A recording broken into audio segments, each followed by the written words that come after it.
dan bahan pada metode maserasi. Alat yang pertama yaitu gelas kimia.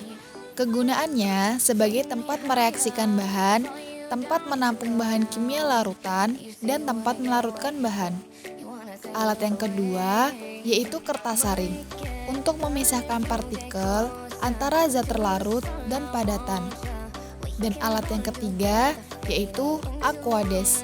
Kegunaannya sebagai pelarut bahan kimia dan pembuat reagen. Alat dan bahan pada metode sokletasi. Alat yang pertama yaitu labu alas bulat yang berfungsi sebagai tempat menampung larutan dan ekstrak hasil larutan.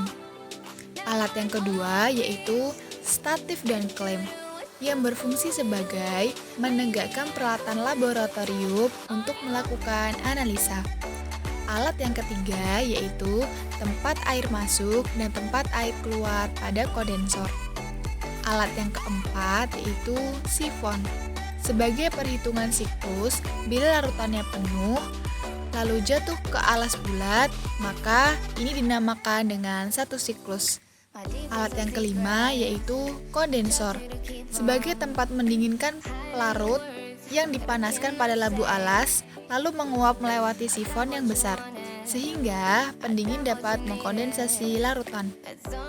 Alat yang keenam yaitu sirkulator berfungsi untuk memompa air ke alat kondensor. Alat yang ketujuh yaitu ruang ekstraksi sebagai tempat terjadinya ekstrak. Alat dan bahan pada metode destilasi. Alat yang pertama yaitu wadah air.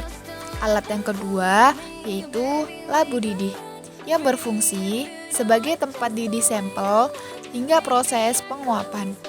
Alat yang ketiga yaitu termometer. Berfungsi untuk mengukur suhu titik didih larutan hingga jatuhnya tetesan pertama. Alat yang keempat yaitu kondensor. Berfungsi untuk mendinginkan uap larutan yang terbentuk hingga kemudian dialirkan ke labu desilat. Alat yang kelima yaitu sirkulator yang berfungsi sebagai pompa air ke alat kondensor. Alat yang keenam yaitu pipa penghubung. Berfungsi untuk menghubungkan uap air dari kolom desilat ke kondensor. Alat yang ketujuh yaitu Erlenmeyer. Berfungsi untuk menampung cairan hasil destilisasi. Dan alat yang terakhir adalah statif dan klem. Berfungsi untuk menegakkan peralatan laboratorium pada saat melakukan analisa. Metode sokletasi. Hal pertama yang harus dilakukan adalah memasukkan sereh yang sudah dikeringkan ke dalam kertas saring.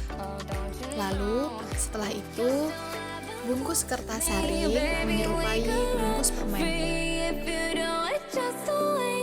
Tahapan lanjutan dari proses sokletasi adalah setelah sereh dibungkus menyerupai bungkus permen, lalu sereh digantung di pipa sifon. Lalu akan dipanaskan menggunakan alkohol. Uap cairan sereh akan naik ke atas melalui pipa samping, lalu diembunkan oleh pendingin. Lalu tahap selanjutnya, cairan akan turun ke labu melalui tabung.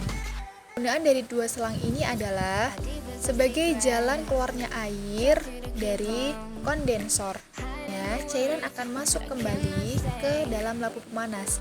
Proses ini akan dilakukan berulang kali sampai ekstraksi berhasil. Destilasi. Proses ini yang harus dilakukan pertama kali adalah mendidihkan larutan sereh terlebih dahulu. Lalu setelah itu sirkulator akan memompa air ke alat kondensor untuk mendinginkan uap larutan.